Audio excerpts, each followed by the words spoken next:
This was 7 years ago. You decided to stop policing and really just decided talking to the community was a lost art in some ways, which is so ironic. Was there a breaking point? Was there a moment of aha, as they say? What I think is really interesting with our experiences in Camden is particularly when you look at the history in the late 60s and early 70s, the city was decimated by race riots that were predicated off of police violence. And for decades, we had very high levels of mistrust. Even some communities, it was borderline hatred for the police. And to be quite frank with you, we gave them a lot of really good reasons to feel that way. 2012, we saw a record year of murders. We had more murders that occurred that year than five states combined in our country. Rather than trying to rebuild the organization we had, which was just continuing to fail, we fired everybody, including myself. I had to fill out a 50-page application, take a psychological, take a medical, and start over. And we hit a reset button. And I think that's what's so fascinating about what you did there. You built trust, but you had to blow the whole thing up and reset. And sometimes we're afraid to reset in our lives. For us, it was really, there was a few key principles that we focused in on. And the first one really is the definition of insanity is doing the same thing over and over again, expecting a different result. Yeah.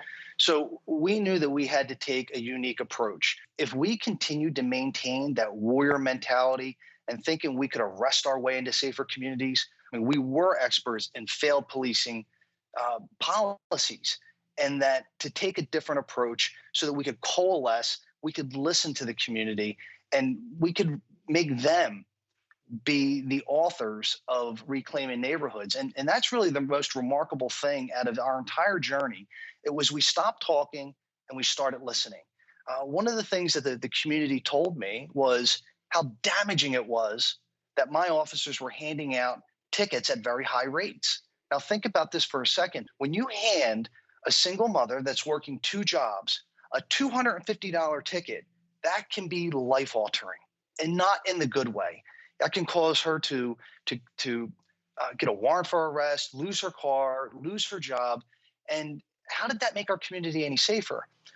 It was Right. to change our identity. And we told every new hire coming on the organization was, if you're going to work here, your identity is going to be more closely aligned with a member of the Peace Corps than a special forces operator in the military. And if that's not something you're here to do, Wow. you can do about face and you can leave. And there were some that did. And that was addition by subtraction, as far as I was concerned.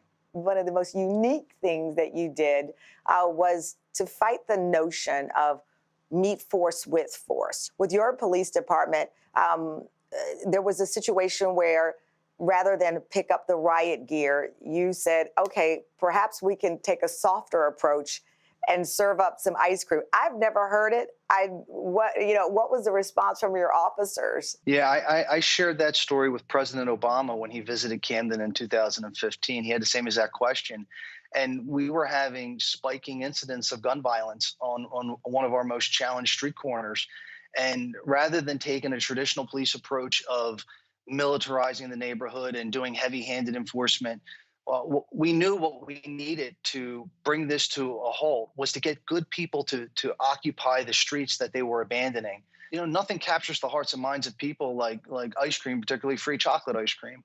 So we pulled money out of our forfeiture accounts. We called Mr. Softy. We put ice cream trucks at either end of the street, and hundreds of people came from all over the city, and it achieved our objective.